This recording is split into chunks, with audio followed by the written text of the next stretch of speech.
Welcome back to Marion's World, everyone. And today is a bit different because really I was just going to be, well, is it a sort of a show and tell where you get to see what other things I've been working on.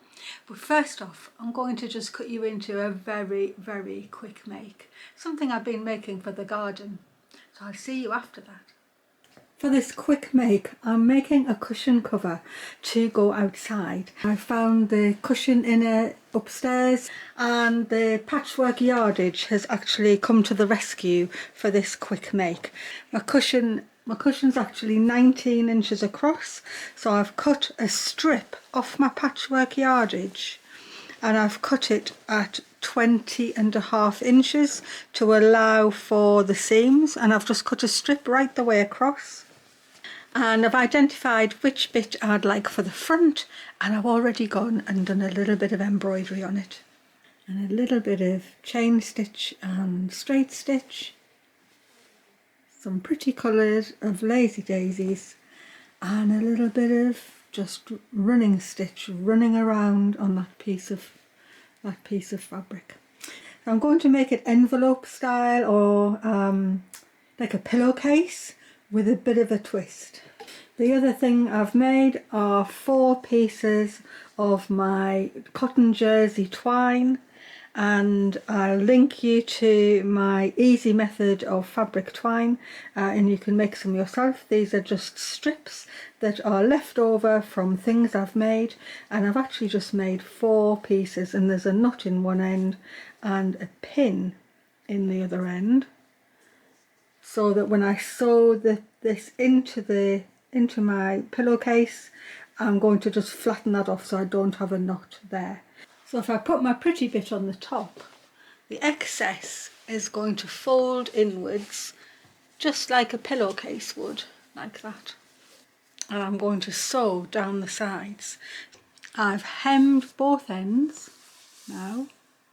And the next thing I've done is I've just measured double the width of my cushion, and I've cut that panel off. So for my cushion of 19 inches, I've cut a piece 38 inches long. It's got a hem on one side and it's raw on the other side. And the piece that I've cut off, which is this bit, which is also hemmed on one side and raw on the other, I'm going to put the raw edges together, and while I'm sewing them back together, I will be inserting 2 of my ties. On my cushion, I'm going to make my tie at 5.5 inches in from the edge. And so I'm just going to run a seam down there. I have to make sure that I am securing both ends of the tie. And then I'm ready to sew the cushion together. So as my ties are secure.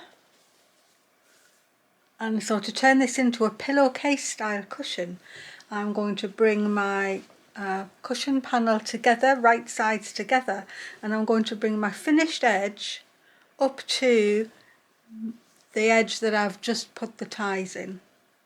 And I shall match it along so that my hem is going right along that seam, like that.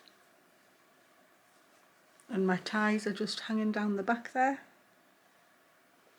And then the flap that's left over, which could have been any size you want really, as long as it's enough. I just used the width of my yardage. I'm going to push my ties in there, and then the flap is going to come over the top, like that. So I've now got my cushion cover folded in half, right sides together, and the flap that I've got left over has come over the top of the cushion, and I'm going to match those sides up. So I've now got 3 layers. I've got the 2 layers of the cushion and the 1 layer of the flap. And because my flap's quite big and I want a bit of a ruched effect as well, I'm just going to pleat this up a little bit. But if you don't have such a big flap on yours, you don't have to do this, but I'm just going to ruche that up. And I'm going to pin this whole side together and I'm going to run my machine down it. I could have put a gathering thread in, but actually I'm just going to push the pleats in as I sew. I'm going to use my unpicker to just help some little pleats go in there. So I ruche the flap up a little bit, and I'm just going to do it by pushing them like that and sewing them down as I go. I'll put another one in.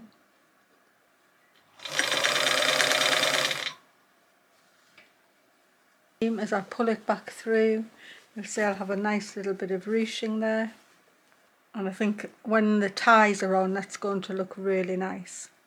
So I'll just finish the other side first, and I'm going to go do the identical thing. I'll measure to make sure that my flap is the same width across on the other side. Now I've finished my second seam, and I've just cut it back because I'm going to turn through and I'm going to sew this seam again, like a French seam really, because I want to give the cushion a little bit of structure. But both of the ruchings are done on the flap, and as I turn it through, this will end up being the inside, just like on a pillowcase.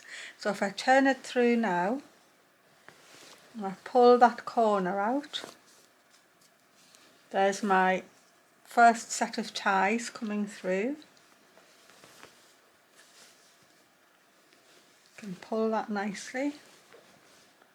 There's the second tie, and I turn my whole pillowcase out.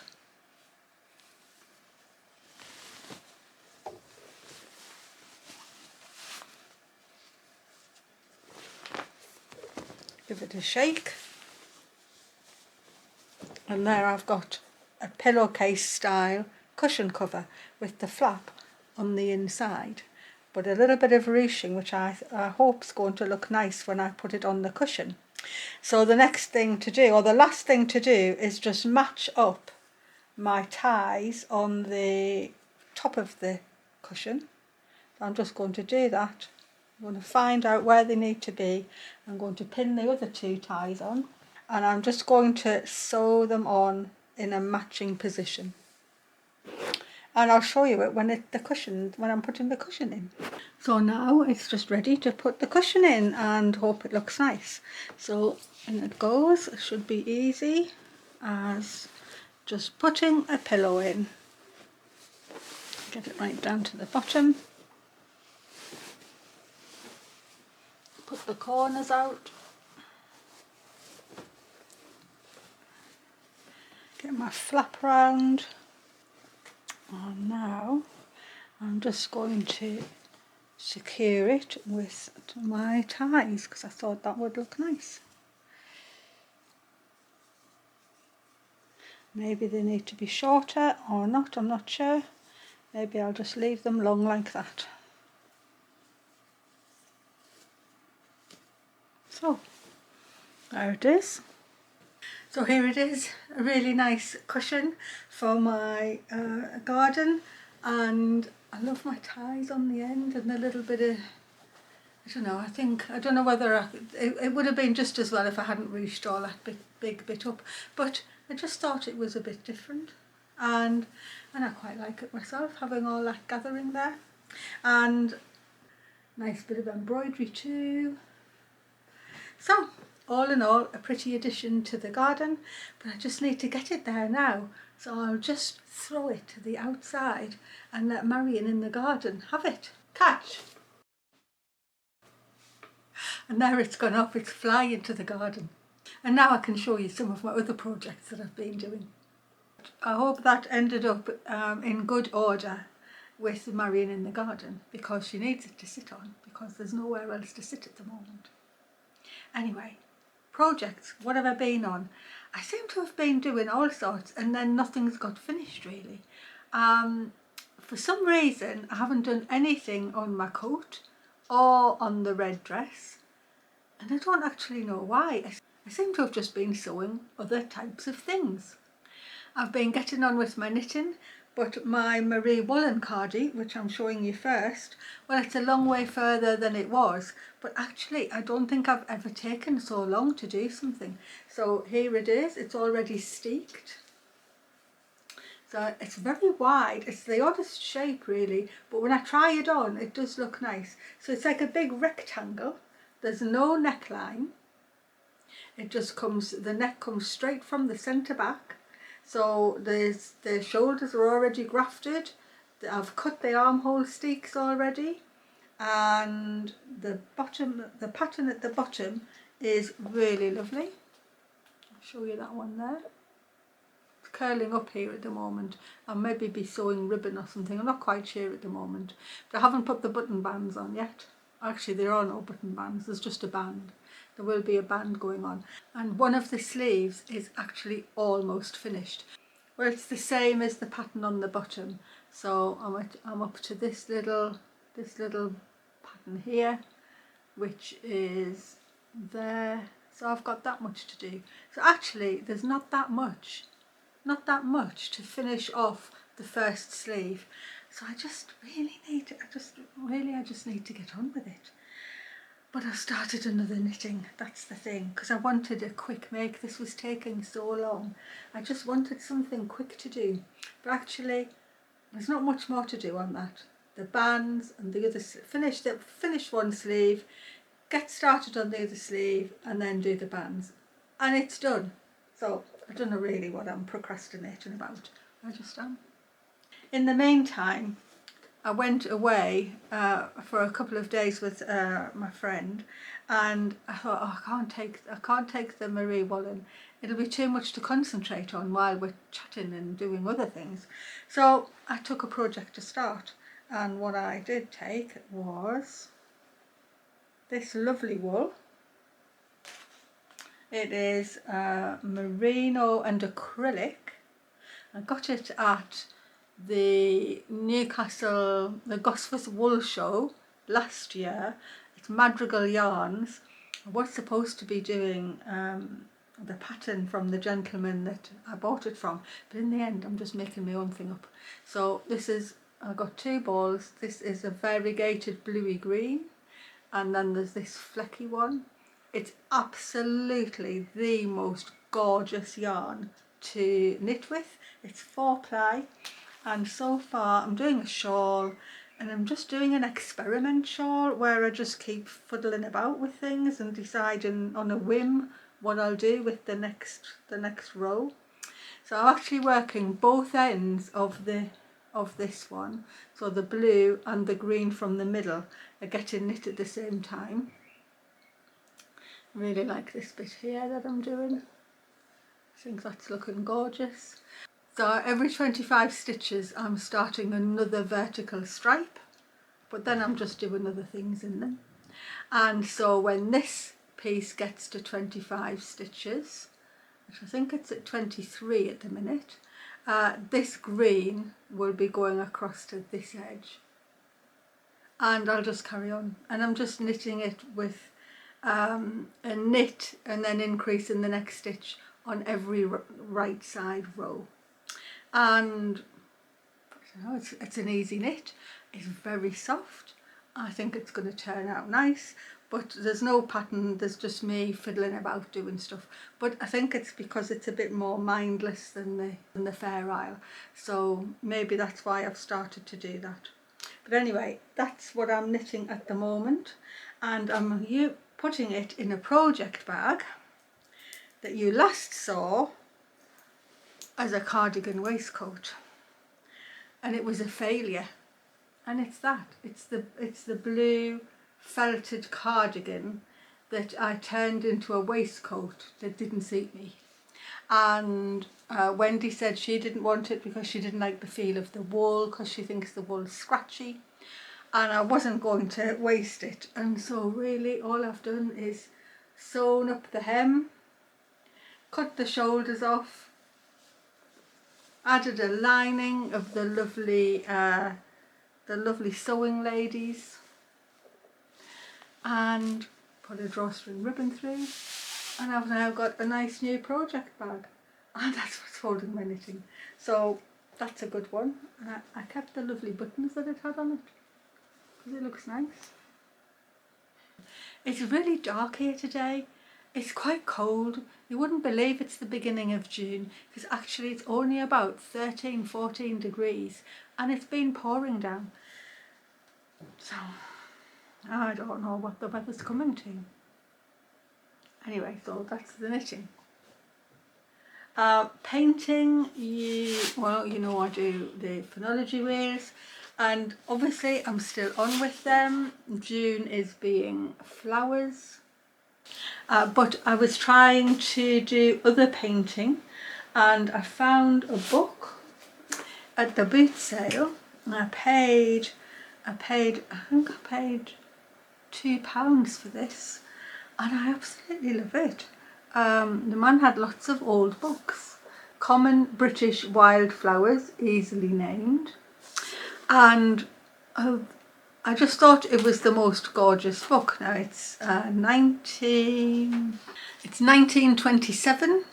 The gentleman who did it is T. Ernest Waltham. And what I really loved about it was that it had these beautiful illustrations in it. And Ernest Waltham had done the illustrations himself. And so I immediately thought, oh, they just look like they're ready for painting. And so when I came home, I started to just open the pages, you know, somewhere, and I started painting them in. And then I was thinking, oh, I feel as if maybe I shouldn't do that. I know people do all sorts with books these days, but I'm just not used to doing it. In fact, I've got a book project on, I'll show you. I haven't got very far.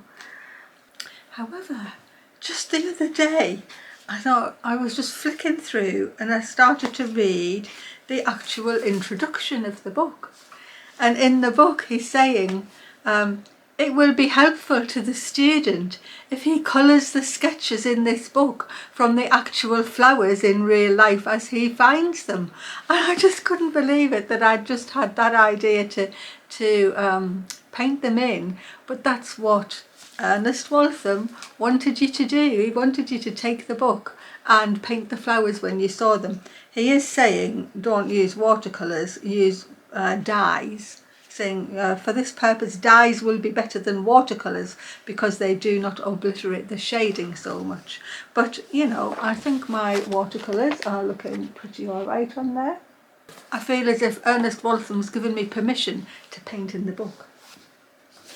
But other than that, I wanted to try some other painting, and I did start to try and do some acrylics.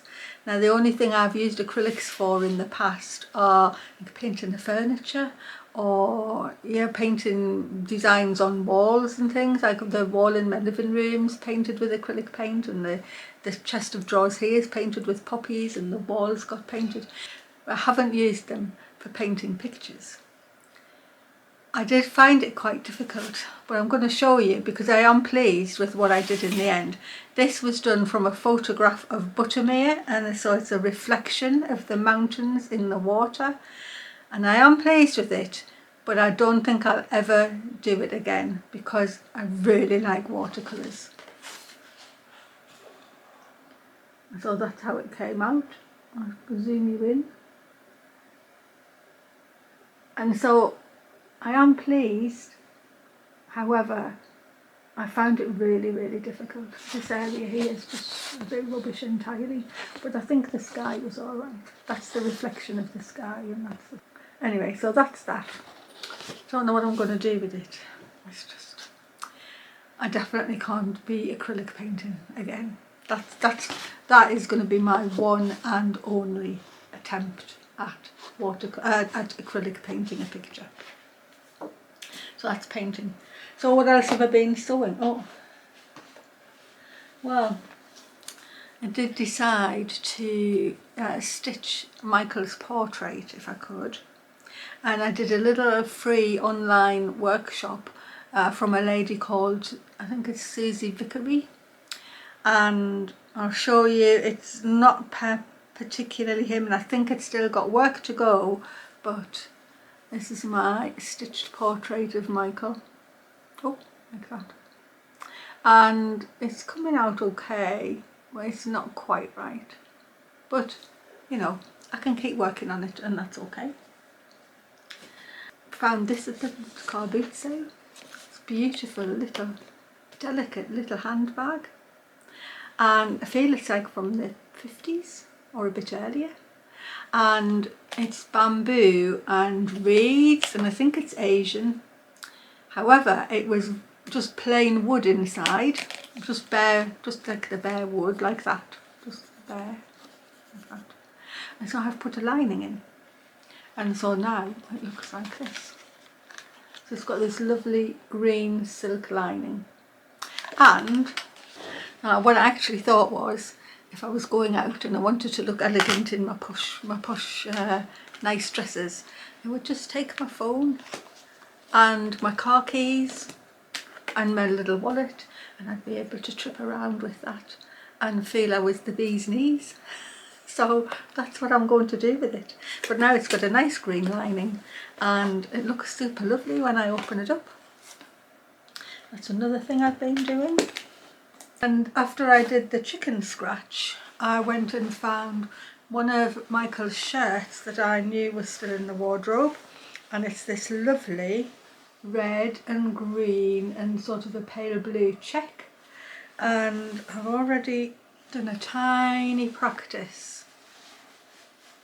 I'm not sure if it's showing up as well as on the blue gingham, but my intention is to turn this shirt into a square necked summer top with all over chicken scratch on it. No just motifs, just the whole thing. So I'm not sure how I'm going to do that yet. I think I'll have to work out where the neckline is going to be first, and then do all the embroidery and then make up the top, I think. But I haven't got that far. I just thought I'd practice a few stitches to see whether it was going to work just as well as the blue gingham. They are quite a bit bigger, so I'm not sure that that's making a difference, and I've used pearl cotton on these instead. So it needs a bit of a practice, and you may see a tutorial or you may not, I'm not sure. We'll just have to see. I kept the best stitching for the last bit because I really enjoyed doing this. So I do follow K3N, Catherine, as you might know, and I absolutely loved it when she did the Wonky Log Cabin on her coverlet of comfort. So much so that the same day that she had that posted, I was looking for scraps straight away to start it. And it's not the sort of thing I would normally have done. However, I loved every second of it. So I was doing mine as a wall hanging, and I've backed mine with red fabric, which was left over from making a blouse. I had sort of 1/2 metre of fabric to make a red colour on a grey blouse, and I did stitching on it, which was just very freeform, but I particularly like doing the circles, and so I just went for it, doing circles and seed stitch and just all sorts, with the intention of putting it on the wall. But it's ended up being the perfect thing for the top of the treadle sewing machine, and so that's where it stays at the moment. It just makes a beautiful top when the treadle sewing machine is closed down. It just is the perfect size, and that was just serendipity. So the last thing that, it's not really enough to show you really, but I started to do an altered book, and this is, I'm really out of my comfort zone with this, because stitching and watercolours and crafting and stuff is in my bag, if you would say that, but I've never really done mixed media. It's not something I'd ever heard about before I started my YouTube channel, which sounds as if, like, how could that be possible? But I just wasn't really seeing what other people did, so I didn't even know about mixed media. However, I follow Lisbeth Degn, and I just loved her Monday morning mixed media pieces, and so I determined that I would start and do that. Well, it took me ages to find a book, and when I found a book, which is this one. It took me ages before I would pull the pages out. You'll have heard me say when I showed you this one, it took me ages to just decide to put the paint in paint the little pictures in. It just took me a long time to decide to do it. However, I did get started. Honestly, that is as much as I've done. So I haven't got any further. I just feel as if I sort of need a couple of days at it, and I don't seem to get that time to just do something other than what I'm already doing, because there's knitting and sewing and now gardening going on, and I just haven't had the chance. And it's not the sort of thing, because it's out of my comfort zone really. It's not the sort of thing I can just pick up for 10 minutes. I feel as if I'd need, well, at the minimum, a whole afternoon to just get into the zone of it. But I do have a bag full of stuff, because I don't have all of the different things that she's on about. But I've been collecting, and so there are bits of cardboard, there's things to print with. So every time I think something's going to be suitable, I put it in this bag. And so I've got, so I will end up doing it, but I won't be filming any of that, because it's not really for my channel, for one thing, and for another, I haven't got a clue what I'm doing. I'll just muddle myself along as I go. So I'd really like to get some of this done. I really would. Every time I see the bag, I just think, oh, just put your other stuff away and clear your work desk and just get some glue and some papers out. And somehow I just never think I've got enough time to sit down to do it. But I must, because I really did want to do it. And so it's another cutlery box. This is just the way it's come. So I've got books in there. So this one's lid is intact, and so this is going to be getting done up for my embroidery thread, because I have an ever-expanding collection. So it'll stay as it is on the outside. I quite like the brown furniture. I don't think I need to paint it up. I like it as it is, but I'll be doing the inside up, and it'll be thread storage or crewel wool storage or something like that. And the two books, I actually got them with Lisbeth's project in mind, and then I felt I couldn't do anything with them because they're just too nice. I mean, you know, how can I just can't tear them up. Maybe I'll have to. It's got a lovely cover though. I love it. Anyway, I don't know. I don't know how you get into the frame of mind for tearing up books. I know there's so many goes to landfill, and I do love old books. Oh, I've got another thing. I'm going to just bring it in. So I have this ancient compilation. You can see what a state it's in. I've always been going to repair it, and I've never got round to it. But it's actually Weldon's Practical Crochet. But there are also crazy patchwork in it, there's ironwork in it, there's making toys, and there's a bit of gardening in it too. I'm going to put it on the desk so I can talk over you looking at it. But it did occur to me that maybe it would be lovely if I just opened the book somewhere and then chose a project and recreated it for modern times. And so there are just all sorts of things in here, from the sublime to the ridiculous really for these days. But let me know if you think that would be interesting for you. And it could be crochet or it could be sewing. I'd have to be checking through to see what else I can do out of here. There's definitely patchwork. There's some beautiful crocheted edgings. So again, they'd be lovely. But let me know if you'd be interested in that, even though I'm more known for sewing. Anyway, I hope you've enjoyed that, a bit of a different video from me today, and I really enjoyed making the cushion, and it's been nice showing you some of the other things I've been on with. And actually I've just reminded myself that really I should put some more embroidery on the botanicals dress and my linen coat. They're both just hanging on the door waiting for me to do things to them, and it's not that I don't want to do it, it's just that other things seem to have come to the top lately. Anyway, I hope you've enjoyed that. Please let me know whether you think doing a little series of things out of the Weldon's practical magazines is a good idea, and what sort of thing you'd be interested in. And in the meantime, thank you for watching, and happy stitching, crocheting, gardening, knitting, whatever you're doing. I hope you're having a lovely time, and I wish you the joy of whatever you're doing. Thanks everyone, and I'll say bye till next week.